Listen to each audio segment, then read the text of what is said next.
ফাওয়াইলুল লিল মুসাল্লিন,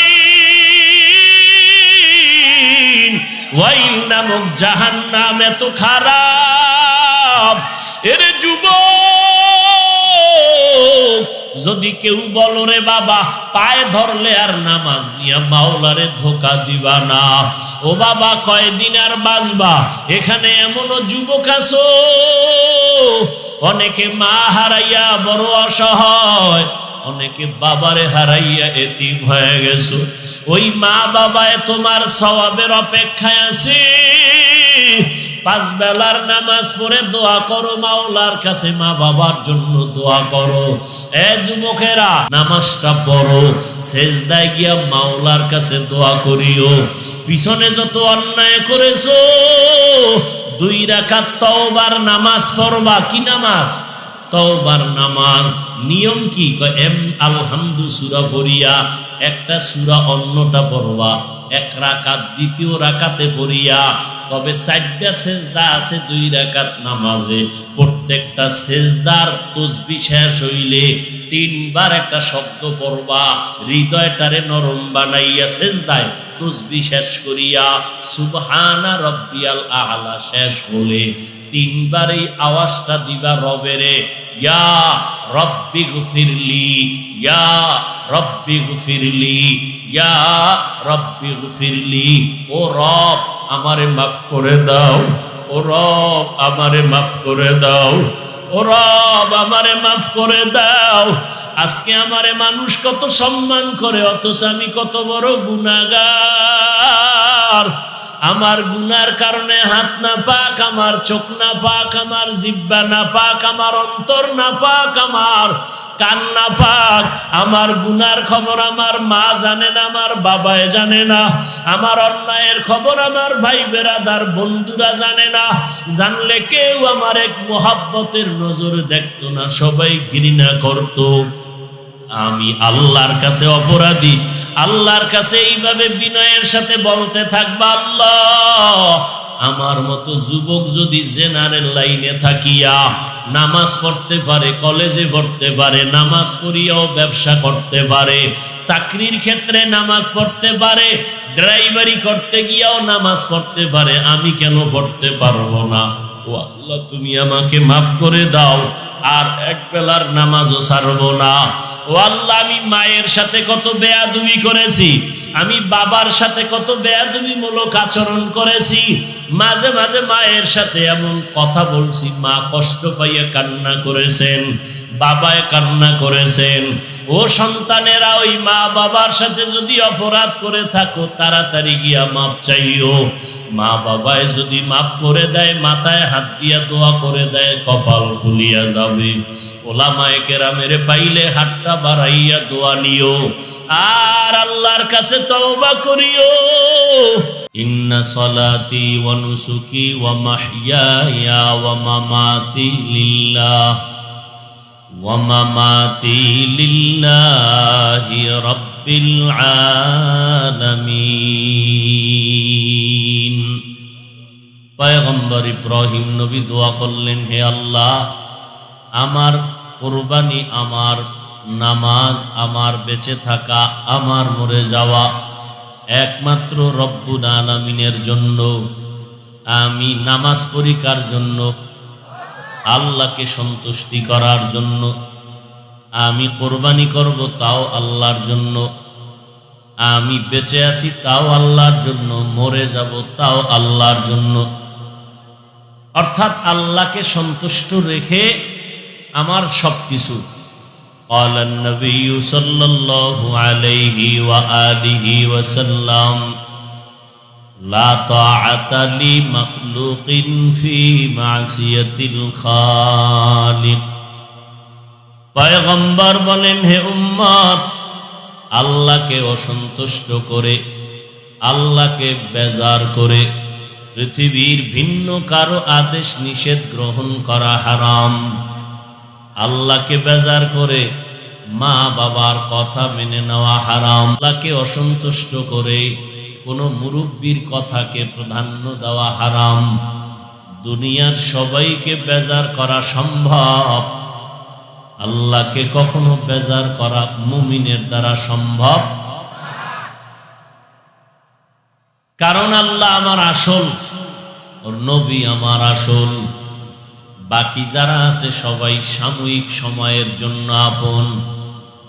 আল্লাহ তাআলা বলেন, এর মানুষ, আমি তোমাদের দুনিয়ায় বানানোর একমাত্র কারণ হলো তোমরা ইবাদত করবা। দুনিয়াটা পরীক্ষার হল। পরীক্ষার হলের একটা বৈশিষ্ট্য হলো দুর্বল মানুষ, দুর্বল পরীক্ষার্থীরা ওই হলে ঢুকবে, কেউ বাধা দেওয়ার অধিকার নাই। যারা ভালো মেধা সম্পন্ন পরীক্ষার্থী তাদেরকেও ঢুকতে দেওয়া হবে, বাধা দেওয়ার কোনো সুযোগ নাই। যারা ভালো প্রশ্নের জবাব লিখবে তাদেরকেও 3 ঘন্টা সময়ের স্বাধীনতা, বাড়াইয়া দেওয়ার কোনো সুযোগ নাই। যারা প্রশ্নের উত্তর দুর্বল, ব্যাঠিক লিখবে তাদেরকেও সময় 3 ঘন্টা কমানোর কোনো সুযোগ নাই। কারণ পরীক্ষার হল সবার বেলায় সমান, কমানো যাবে না, একটু বাড়ানো যাবে না, সবাইকে স্বাধীনতা দেওয়া হবে। পরীক্ষক যারা নিয়ন্ত্রণ করে, গার্ড, তাকাইয়া দেখতেছে এক পরীক্ষার্থী কলম কামড়ায়, প্রশ্নের জবাব লিখতে পারে না, হাতের লেখা ভালো না, লাইন ভালো না, প্রশ্নের জবাবও লেখে না, উল্টা পাল্টা লেখে।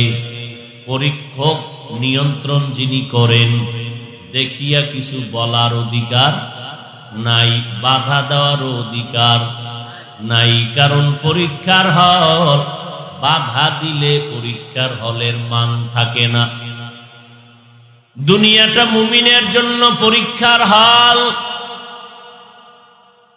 এখানে আল্লাহ আমলের পরীক্ষা নিবেন। আল্লাহ তাআলা স্বাধীনতা দিয়ে দিছেন। জমিনের মধ্যে কেউ আমলের পরীক্ষা দিবে, কেউ উল্টা পাল্টা পথেও চলবে। আল্লাহ বাধা দিবেন না, কারণ পরীক্ষার হল বাধা দেওয়ার জায়গা না। কেউ আল্লাহর পথে চলবে, কেউ আল্লাহর বিরোধিতা করবে, কিন্তু আল্লাহর পথে চলনেওয়ালা যে আল্লাহর নেয়ামত ভোগ করে, বিরোধী ব্যক্তিও সেই আল্লাহর নেয়ামত ভোগ করে। কারণ পরীক্ষার হল, বাধা দেওয়ার কোনো নিয়ম নাই।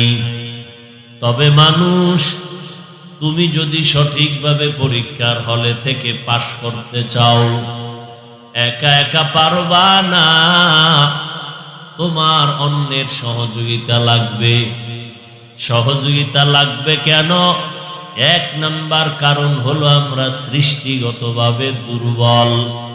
আল্লাহ বলেন, ওয়া খুলিকাল ইনসানু যায়ীফা,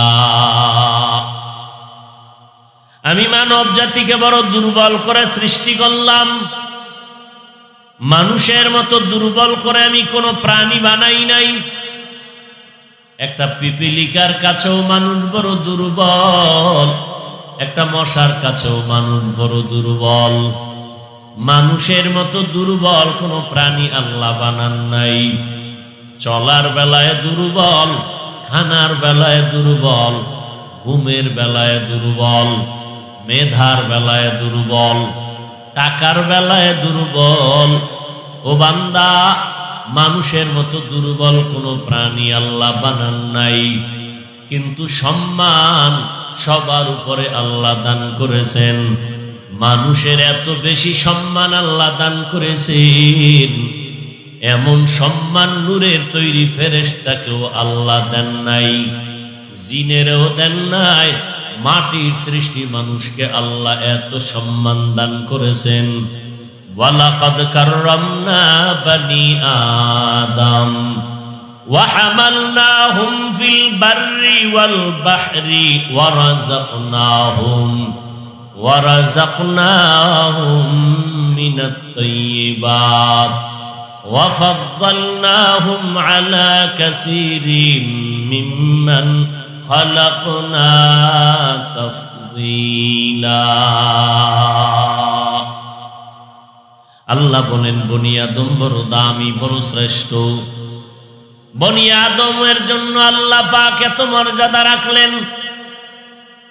ও বনি আদম, তোমাদের সম্মান ঠিক রাখার জন্য আমি তোমাদের চলার মতো রাস্তার ব্যবস্থা করেছি, আমি আল্লাহ করেছি। তোমাকে পাঠাবার আগেই করেছি। তোমার সম্মান বজায় রাখার জন্য আমি পানির মধ্যে চলার মতো ব্যবস্থাও করে দিয়েছি। যেই লোহা পানির মধ্যে ফেললে ডুবে যায়, ওই লোহা দিয়া স্টিমার বানাও, কখনো ডুবে না। ওই স্টিমারে তুমি বহন করে বোঝা নাও, এক এলাকা থেকে অন্য এলাকায় যাও ব্যবসায়ী মাল নিয়া। ও মানুষ, তোর জন্য আমি সব ব্যবস্থা করে দিলাম। কুকুরেও ক্ষুধার তৃষ্ণায় খায়, গরুতেও খায়, গর্তের পিপিলিকারও ক্ষুধা আছে, খানা খায়। উড়ন্ত পাখি খোলা আকাশের মধ্যে ঘুরিয়া ঘুরিয়া পেটের ক্ষুধা নিবারণ করে। সন্ধ্যাবেলা ওই পাখি বাচ্চার খানা নিয়ে বাসার মধ্যে হাজির হয়। ও বান্দা, ভালো করে নজর কর, তোদের পেটে ক্ষুধা আছে, তোরাও খাবি। তবে তোদের খানাটা কুকুরের মতো না, তোদের খানাটা গরুর মতো না, তোদের খানা পিপিলিকার মতো না। তোরা হইলি আমার মোহব্বতের গোলাম। তোদের মতো দামি আর কোনো প্রাণী বানাই নাই। আমি আল্লাহ তোদের জন্য পিওর হালাল খানার আয়োজন করেছি। গরতাওয়াকুল মিকুনি হর সুবহ শাম, मेरा सानद रिज़्क़ तू अज़ला मक़ाम, जुज़्बा हक़ ची ज़े मख़ाअद इंसुजा, फज़ले उ आमस्ते दर जुमला जहा। हर गोरी देने को तू तैयार है, जो न मांगे उससे तू बेजार हुए। রিজিকের মালিক কে? আরো জোরে বলেন। ওয়া তারযুকু মান তাশাউ বিগাইরি হিসাব।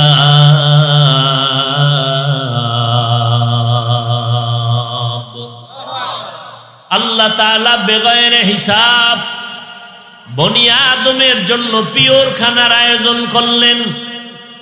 গরু খায় ঠিকই, তবে তার খানার কোনো কোয়ালিটি নাই। যেই খানাটা স্বচ্ছ না, পিওর না, যেটা মানুষের জন্য না। মানুষের যেই রিজিক আল্লাহ দিতেছেন, কাবার করে দিছেন, ময়লা যেন না লাগে, দুর্গন্ধ যুক্ত যেন না হয়।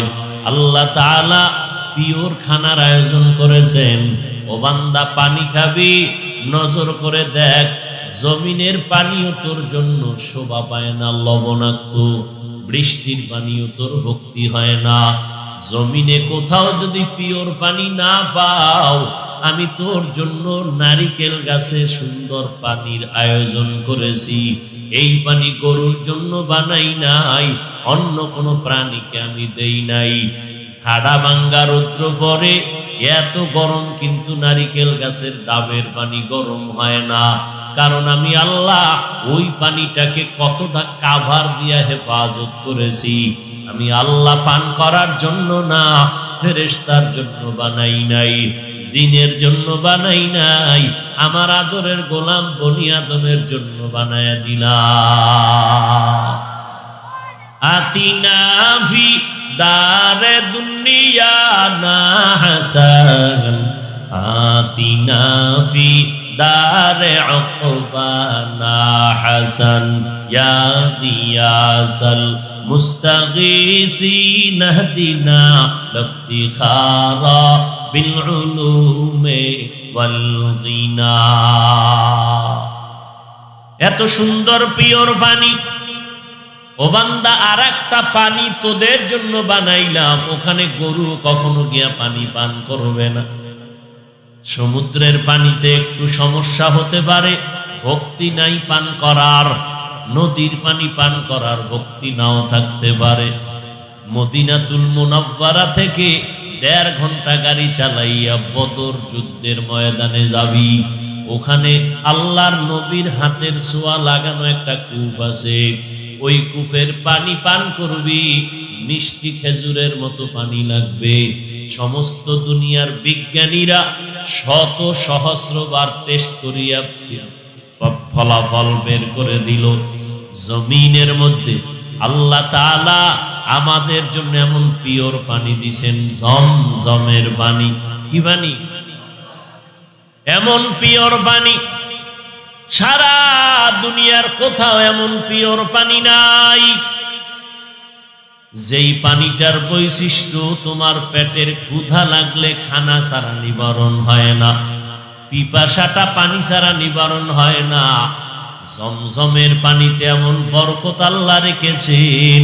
ও বনি আদম, হাড় ভাঙ্গা পরিশ্রম করে যদি জমজমের পানি পান করো, পেটের ক্ষুধাও থাকবে না, পিপাসাও থাকবে না। সেই ইসমাইল নবী শিশুবেলা কান্না করার কারণে আল্লাহ পানি দিলেন। ওই থেকে আজ পর্যন্ত হাজার হাজার বছর হয়ে গেল, হাজী সাহাবারা বাইতুল্লাহ তাওয়াফ করিয়া পানি নিয়ে বাড়ি যায়, ওখানে কোটি টন, বিলিয়ন মিলিয়ন টন পানি মানুষ পান করে নিয়ে যায়। ওই দিন থেকে ওই কূপের পানি যেভাবে ছিল, একটু কমেও না, একটু বাড়েও না। সাহাবায়ে কেরাম নবীকে প্রশ্ন করেছিলেন, পয়গম্বর, এই জমজমের পানির থেকে কোটি কোটি মিলিয়ন ট্রিলিয়ন পানি মানুষ নিয়ে গেল, কমেও না বাড়েও না, এই পানির তলা কই? নবী কয়, জমজম পানির কূপের তলা হলো হাউজে কাউসারের সাথে। যেই হাউজে কাউসার হাসরের ময়দানে রহমতের নবী নিজ হাতে তার আদরের উম্মতের পান করাবেন, লাইনে দাঁড় করাইয়া। হাসরের ময়দানে কেমন পিপাসার্থ থাকবে মানুষ। 500 বছরের একজন ইবাদত করনেওয়ালা বুজুর্গ হাসরের ময়দানে আল্লাহর আদালতে দাঁড়াবেন। আল্লাহ বলবেন, এই আবেদ 500 বছর ইবাদত করছো? বলে করছি। জান্নাত চাওনি? বলে চাই। কিসের বিনিময়ে? আমি আল্লাহর দয়ায় চাও নাকি অন্য কিছু? বলে দয়া টয়া লাগবে না, 500 বছর ইবাদত করেছি, এর বিনিময়ে তুমি আমারে জান্নাত দাও। নবী বলেন, ফেরেশতাকে অর্ডার করবে, এই বান্দাটারে ধইরে একটু সামনের দিকে নিয়ে যাও। চতুর্মুখী জাহান্নামের আগুনের গরম হাওয়া, সূর্যের গরম, ওই গরম হাওয়া শরীর যখন স্পর্শ করবে, পানির পিপাসা লাগিয়া বলবে পানি দাও। আল্লাহর অর্ডারে একজন ফেরেশতা মানবের আকৃতি ধারণ করে 1 গ্লাস পানি নিয়ে বলবে, নাও পানি নাও।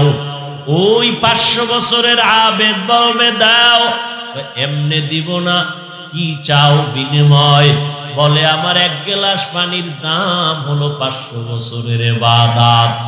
500 বছরের আবেদ বলবে, আমার কলিজা ছটফট করে, পানি পান করা দরকার, পানির ব্যবস্থা করো। 500 বছরের ইবাদত দিয়া দিলাম। 500 বছরের ইবাদত দিয়া 1 গ্লাস পানি পান করবে, পিপাসা নিবারণ হবে না। আবেদ বলবে, আবার পানি দাও। ফেরেশতা বলবে, ইবাদত দাও। আবেদ বলবে, আর আমার কাছে কোনো আমল নাই, কোনো ইবাদত নাই তোমাকে দেওয়ার মতো। ফেরেশতা পানির গ্লাস নিয়ে বলবে, আমার কাছে এমনি কোনো পানি নেই বিনিময় ছাড়া। 500 বছরের আবেদ রব্বুল আলামিনের দরবারে সিজদায় পড়ে বলবেন, ও দয়ার মালিক, তুমি যদি দয়া না করো, আমার জান্নাতে যাওয়ার কোনো রাস্তা খোলা নেই। আল্লাহ তাআলা বলবেন, ফেরেশতা, এই বান্দা যখন আমার দয়ার ভিখারি হয়ে গেল, এর জান্নাতের পোশাক লাগাইয়া জান্নাতে নিয়ে যাও। এক গ্লাস পানির দাম কত?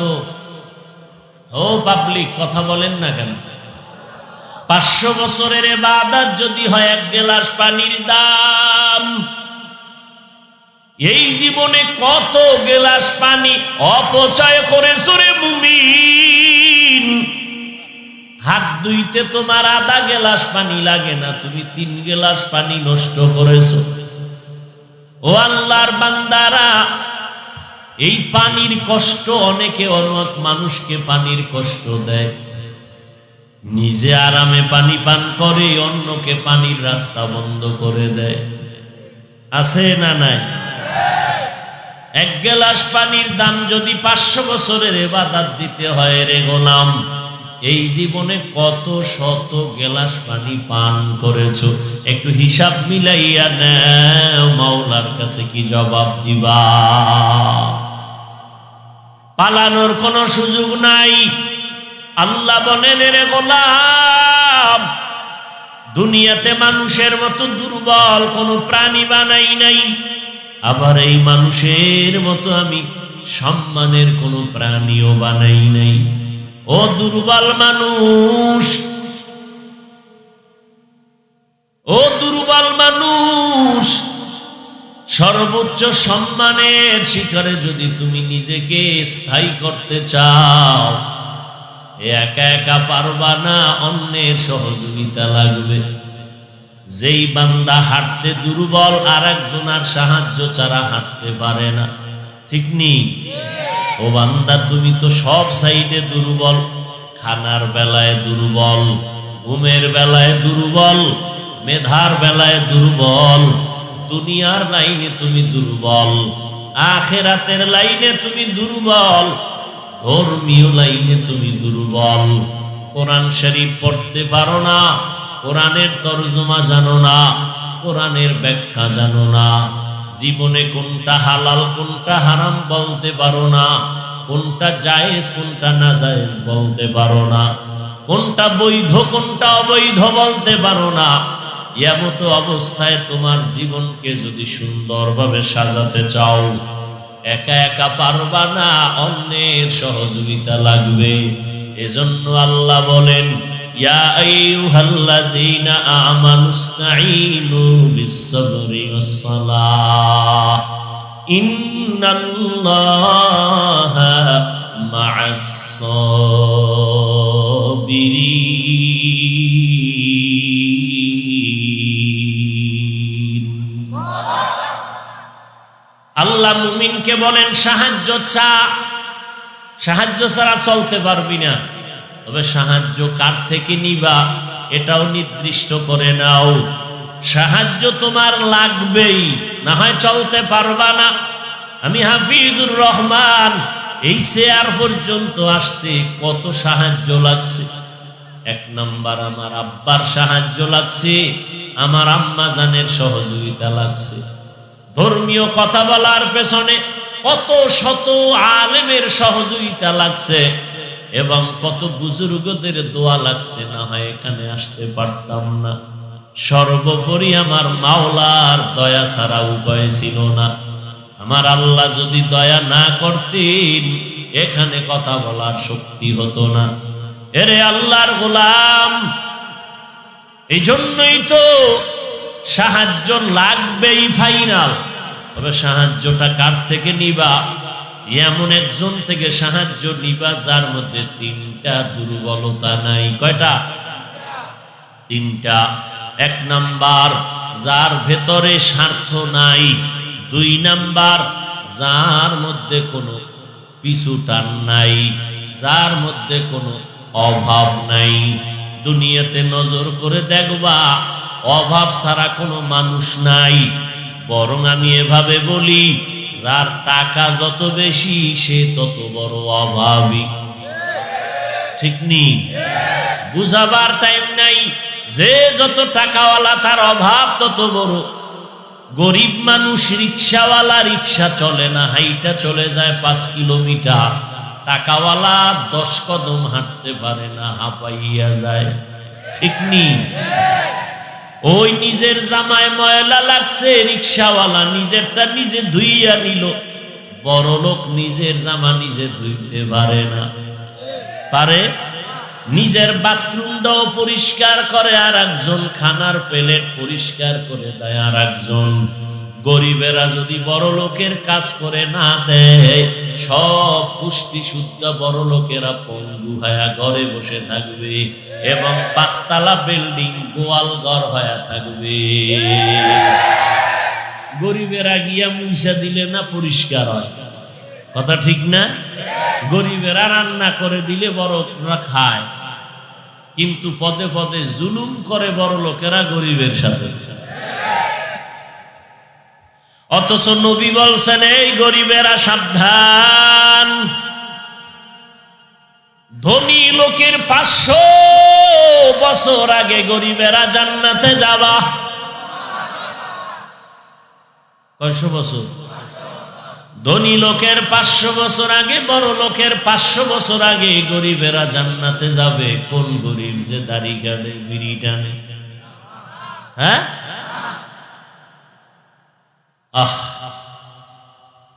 বড় লোকেরা বিড়ি টানে, গাঞ্জা খায়, মদের বোতল নিয়ে, একটা শখ আছে, ওদের টাকা আছে। তোমার আছে কি? তুমি বিড়ি টানো কেন? ও বেহায়া, তোমার লাভ কি আর স্বার্থ কি? কি সমস্যা কি তোমার? তুমি না আশরাফুল মখলুকাত, তুমি না আল্লাহর নবীর মোহাব্বতের উম্মত, তোমারে না রসুল বলছে 500 বছর আগে জান্নাতে যাবা। তোমার জীবনে কি দুর্বলতা আছে? আফসুস, বিড়ি না টানতে পারা তোমার আফসুস। এই মানুষ হইয়া তোমার মধ্যে এই একটা আফসুস, বিড়ি টানতে পারি না। কি লাভ আছে তো বলো? বড় লোকের বাবার টাকা আছে, চুরির টাকা আছে, জুলুমের টাকা আছে, দুর্নীতির টাকা আছে, ও গাঞ্জা খাবে, মদ খাবে, কেউ বাধা দেওয়ার নাই, তুমি বিড়ি টানো কেন? কি স্বার্থ বলো? কি স্বাস্থ্য সুন্দর হয়, চেহারা নূর বাড়ে, কেন তুমি বিড়ি টানো? ওই টাকা কেন অপচয় করো? ওই টাকা দিয়ে তোমার বাচ্চাকে চকলেট কিনে দাও, তোমার বাচ্চার দিল খুশি তো আরশে আজিম খুশি।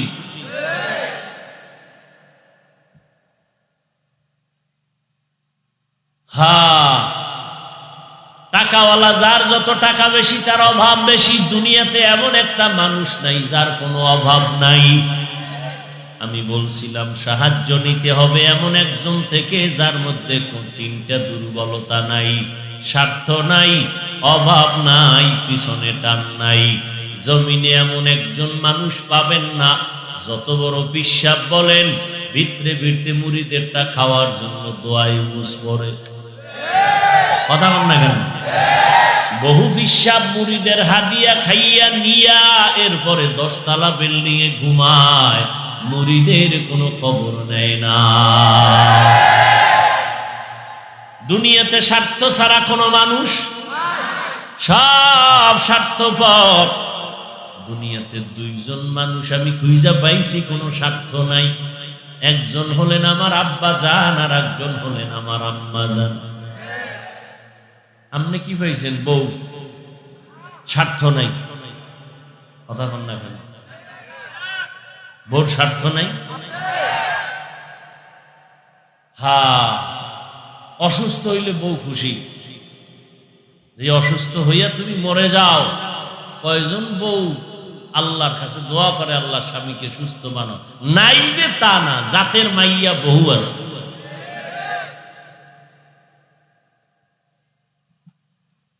হ্যাঁ, আব্বা আম্মাকে পেলাম, স্বার্থ নাই, কিন্তু খুঁজিয়া দেখলাম সোনার বাংলার মধ্যে তাও স্বার্থের জন্য সন্তানের জবাই করেছে।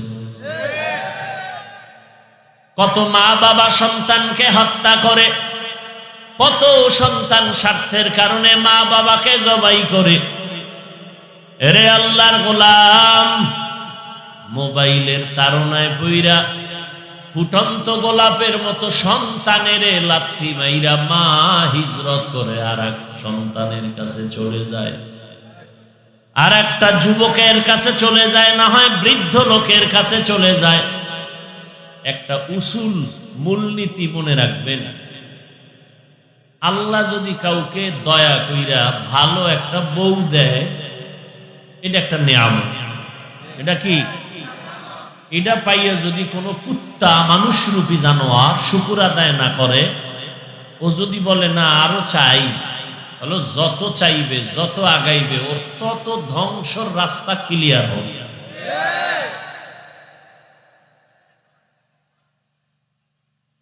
আল্লাহ সব ভাইকে হেদায়েত দান করুন।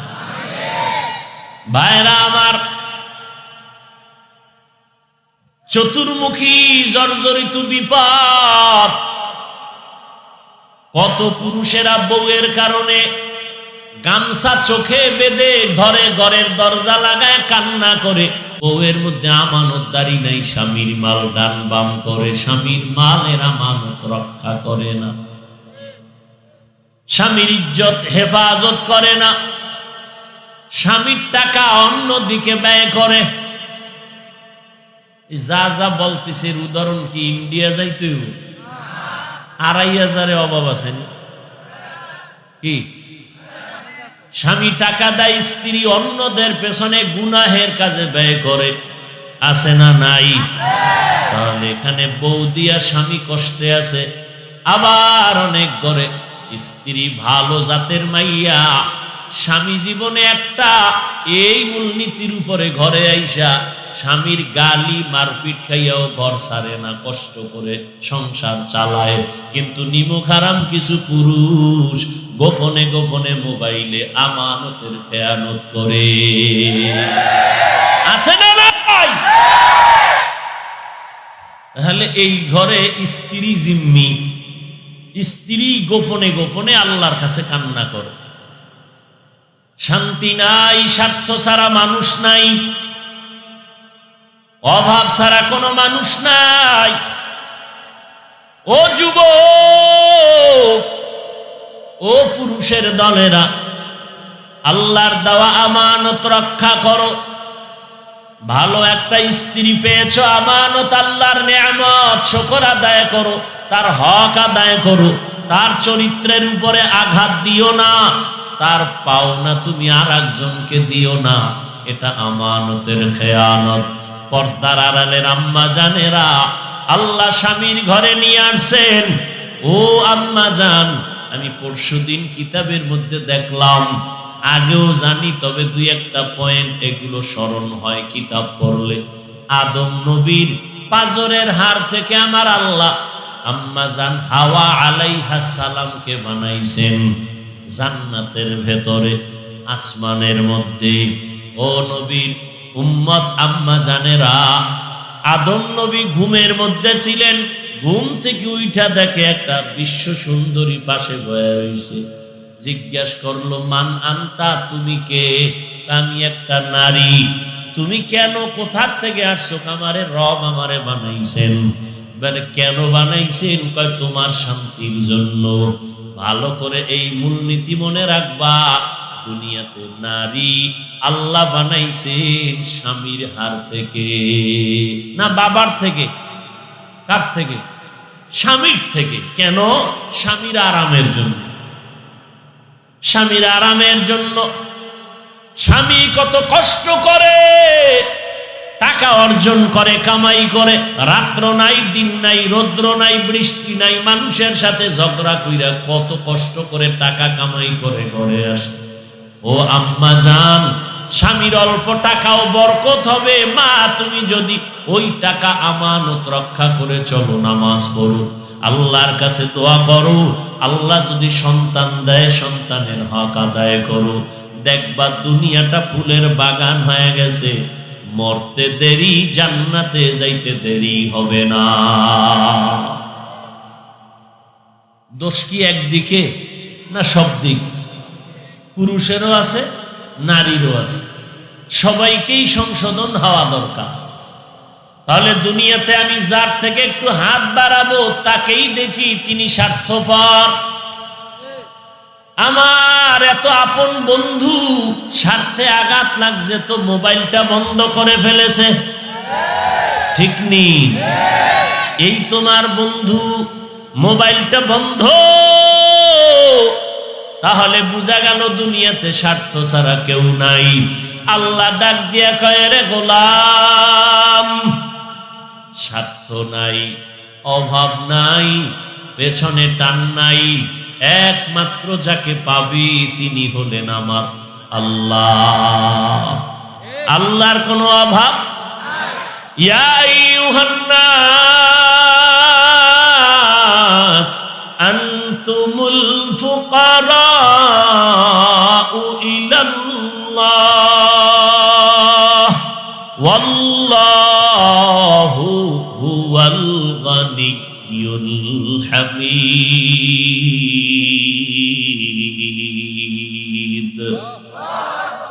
আল্লাহ বলেন, ও মানব জাতি, আনতুমুল ফুকারাউ ইলাল্লাহ, তোমরা সবাই ফকির, তোমরা সবাই গরিব, তোমরা সবাই দুর্বল। আমার আল্লাহ হলেন ধনী। কেমন ধনী? বলে গনিয়্যুন হামিদ, প্রশংসিত ধনী। দুনিয়াতে ধনী আছে না? প্রশংসিত না, ধনী, টাকাই আছে, অন্তর নাই, মরা অন্তর। কি তাহলে প্রশংসা হইল না বদনাম? আর আমার আল্লাহ বলেন, আমি তো প্রশংসিত ধনী, আমি বেঈমানেরও দেই, আমি মুমিনেরও দেই, আমি আল্লাহ অন্ধেরও দেই, যার চোখ আছে আমি আল্লাহ তাকেও দেই, আমি ইহুদিরও দেই, আমারে যারা গালি দেয় আমি তাদেরও দেই।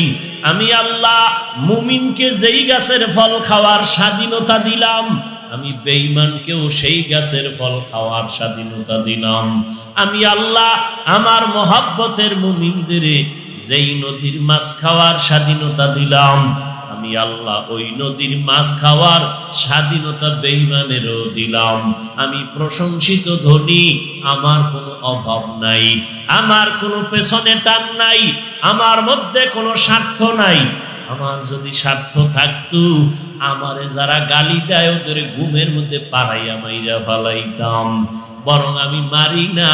মুসা নবী একদিন কয়, আল্লাহ, এই ফেরাউনের পাঠাইয়া তুমি আমার সাথে একটা তামসা জোড়াইয়া দিছো, মজা করতেছো রে মাওলা। এই ফেরাউন আমারে এত জ্বালায়, তুমি কি পারো না এরে ঘুমের মধ্যে সাইজ করতে? আল্লাহ কয়, আমার কোন বললে ফাইয়া ঘুম হয়ে যায়, করো না কেন মাওলা, তামাশা চাও? আল্লাহ বলেন, ও মুসা, তুমি জবাব দাও, নবী, ফেরাউনের বানাইছে কে? মুসা নবী কয়, আল্লাহ আপনি। ফেরাউনের হায়াত দিছে কে? মুসা নবী বলেন, আল্লাহ আপনি। ফেরাউনের হায়াত দিয়া সুস্থ রাখছে কে? আল্লাহ আপনি।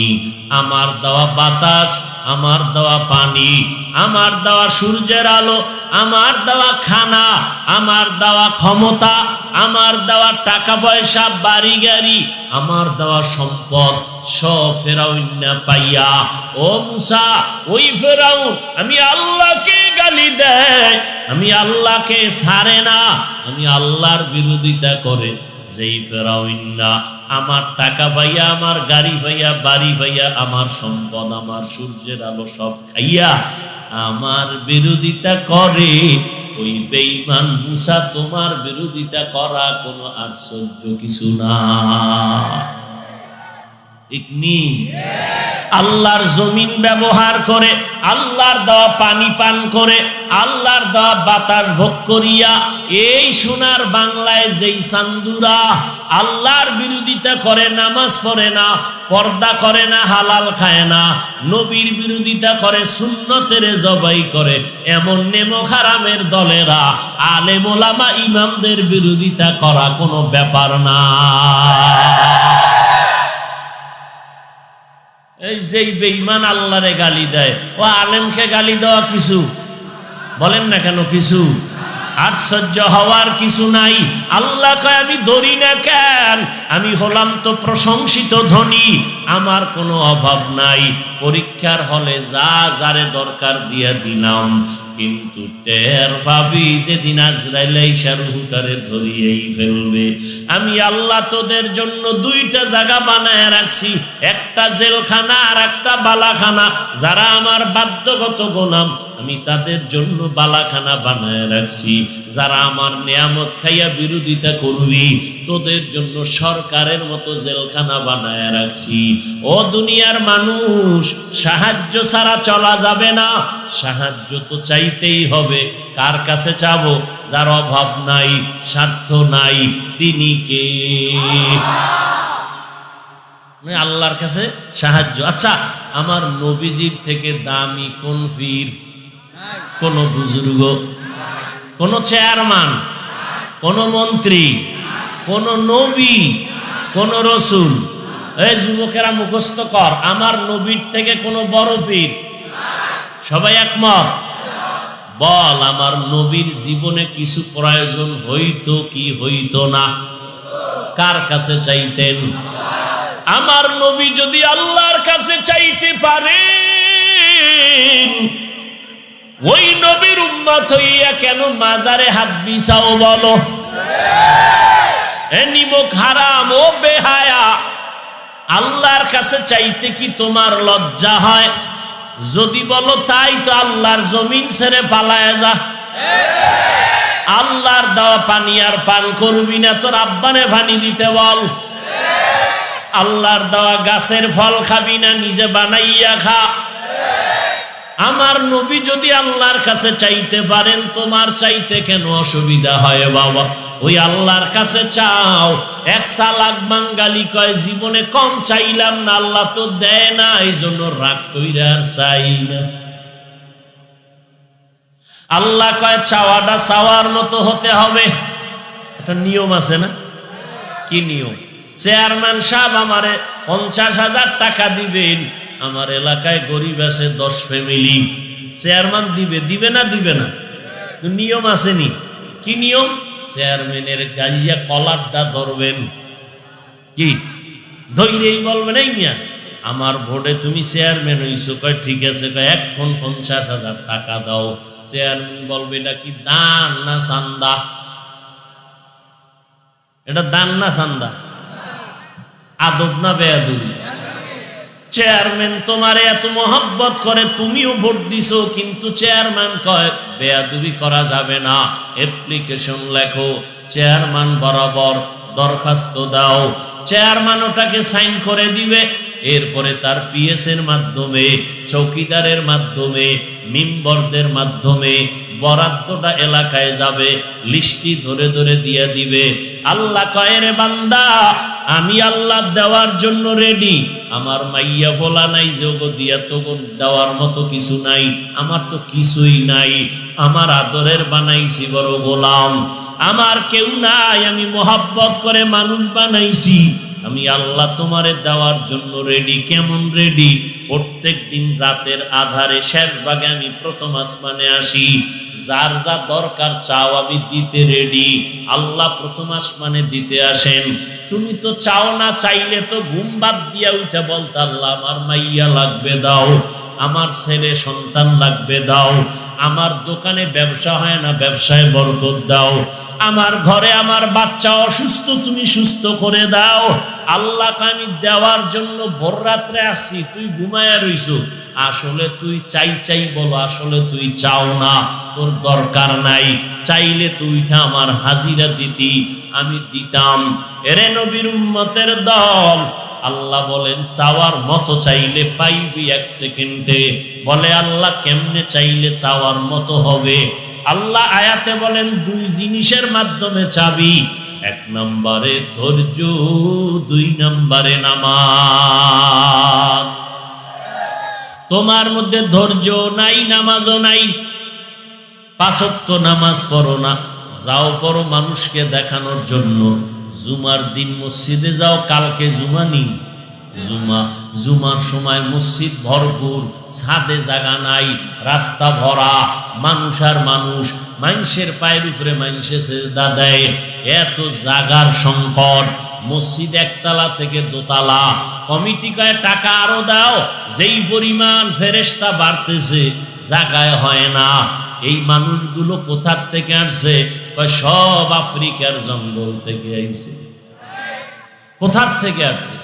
সব এলাকার মানুষ। আমার প্রশ্ন বাবারা, ফজরের সময় কইছিলা, আবার জুমা হইরা 4 রাকাত সুন্নত সালামের পরে পড়া লাগবে, না হয় গুনাহ হবে। কিন্তু সালামটা ফিরানোর পরে এমন জোরে দৌড় দিছো, বাসায় গিয়া দেখো আরেকজনের জোতা নিয়ে হাজির। এই যদি হয় তোমার হালাত নামাজের, মনে হয় জানো তুমি আব্বার সাথে না, মায়ের সাথে না, হুজুরের সাথে না, ডাইরেক্ট তুমি এত বড় নিমখারাম নামাজ নিয়ে আল্লাহর সাথে মস্কারি করতেছো। তোমার রিজিক আল্লাহ দিয়া যাইব নাকের ডগা। যেইভাবে আল্লাহর সাথে বেঈমানি করতেছো নামাজ নিয়া। নামাজে গেছো, মসজিদ হলো সৃষ্টির শ্রেষ্ঠ ঘর, ওইখানে গেছো গেঞ্জি পরে, যেই গেঞ্জির মধ্যে আবার ইংরেজি লেখা, বাঘ ভাল্লুক বানরের ছবি আঁকা আছে না নাই? এই নি তোমার মোহাব্বত। আল্লাহ বলেন ধৈর্য আর নামাজ। ইমাম সাহেব জুমার নামাজ ফরজ পড়ে কয় রাকাত? 2 রাকাতের সালামের পরে বের হওয়া যাবে না, আরো 4 রাকাত সুন্নত পড়তে হবে, না হয় গুনাহ হবে, কবিরা গুনাহ, কবিরা গুনাহ। 2 রাকাত নামাজ পড়তে যাইতে কইল কেডা, আর 4 রাকাত বাদ দিয়া গুনাহ লইয়া বাড়ি আইতে কইল কেডা? গেলা আবার 4 রাকাত বাদ দিয়া গুনায় কবিরা লইয়া বাসায় আইল। এই নি তোমার নামাজ। তোমার নামাজটা কেমন? কোরআন শরীফ থেকে একটু শুনাই দিই, আমার সাথে সাথে পড়ো। আরাআইতাল্লাযী ইউকাযযিবু বিদ্দীন ফাযালিকাল্লাযী ইয়াদউল ইয়াতীম ওয়া লা ইয়াহুদ্দু আলা তাআমিল মিসকিন ফাওয়াইলুল লিল মুসাল্লিন। এটা পারেননি? হ্যাঁ, আপনাদের জন্য সুসংবাদ। আল্লাহ কয় নিকৃষ্ট একটা জাহান্নামের নাম ওয়াইল নামক জাহান্নাম আমি আল্লাহ বানাইছি মুসল্লিদের জন্য। এই নিকৃষ্ট ওয়াইল নামক জাহান্নামটা বানাইছি আমি আল্লাহ মুসল্লিদের জন্য, যারা নামাজ পড়তে গিয়া কিছু সওয়াব কিছু গুনাহ নিয়ে ঘরে যায়, আল্লাহরে ধোঁকা দেয়, আলেম ওলামারে ধোঁকা দেয়। এই নামাজীদের জন্য আমি আল্লাহ বানায়া রাখলাম ওয়াইল নামক জাহান্নাম। ফাওয়াইলুল লিল মুসাল্লিন। ওয়াইল নামক জাহান্নাম এত খারাপ। এর যুবক, যদি কেউ বলো রে বাবা পায়ে ধরলে আর নামাজ নিয়া মাওলারে ধোকা দিবা না, ও বাবা কয়দিন আর বাঁচবা? এখানে এমনও যুবক আছো অনেকে মা হারাইয়া বড় অসহায়, অনেকে বাবারে হারাইয়া এতিম হয়ে গেছো। ওই মা বাবায় তোমার সওয়াবের অপেক্ষায় আছে। 5 বেলার নামাজ পড়ে দোয়া করো মাওলার কাছে, মা বাবার জন্য দোয়া করো। এ যুবকেরা, তোমার মতো যুবক স্কুলে পড়ে, কলেজে পড়ে, 5 বেলার নামাজ পড়ে, 1 বেলার নামাজও বাদ দেয় না, মোবাইলে অযথা সময় কাটায় না। ও যুবকেরা সাক্ষী দাও, আছে না নাই? তোমার মতো যুবক রাস্তায় গাড়ি চালায়, ড্রাইভারি করে, 1 বেলার নামাজ বাদ দেয় না। তোমার মতো যুবক তাকায় দেখো, র্যাব আর্মি পুলিশ বিডিআরের চাকরি করে, নামাজ ছাড়ে না। তোমার মতো যুবক নদীর মধ্যে মাছ ধরে, নৌকায় নামাজ পড়ে, নামাজ ছাড়ে না। তোমার মতো যুবক কৃষি কাজ করে, গামছা বিছাইয়া নামাজ পড়ে, নামাজ ছাড়ে না। তুমি কেন পারবা না রে বাবা? আমি তো তোমাকে বলি না আমগো মতো হুজুর হইয়া যাও, একবারও বলি না। আমি তো বলি না স্কুল ছেড়ে দাও, চাকরি ছেড়ে দাও, ব্যবসা ছেড়ে দাও, তাও তো বলি না। যেই লাইনেই আসো নামাজটা পড়ো, সেজদায় গিয়া মাওলার কাছে দোয়া করিও। পিছনে যত অন্যায় করেছো 2 রাকাত তওবার নামাজ পড়বা। কি নামাজ? তওবার নামাজ। নিয়ম কি? আলহামদু সূরা পড়িয়া একটা সূরা অন্যটা পড়বা, এক রাকাত দ্বিতীয় রাকাতে পড়িয়া, তবে 4টা সেজদা আছে 2 রাকাত নামাজে। প্রত্যেকটা সেজদার তাসবিহ শেষ হইলে 3 বার একটা শব্দ পড়বা, হৃদয়টারে নরম বানাইয়া সেজদায় তাসবিহ শেষ করিয়া সুবহানা রাব্বিয়াল আ'লা শেষ হলে 3 বার এই আওয়াজটা দিবা রবেরে, ইয়া রব্বি গফিরলি, ইয়া রব্বি গফিরলি, ইয়া রব্বি গফিরলি। ও রব আমারে মাফ করে দাও, ও রব আমারে মাফ করে দাও, ও রব আমারে মাফ করে দাও। আজকে আমারে মানুষ কত সম্মান করে, অথচ আমি কত বড় গুনাহগার।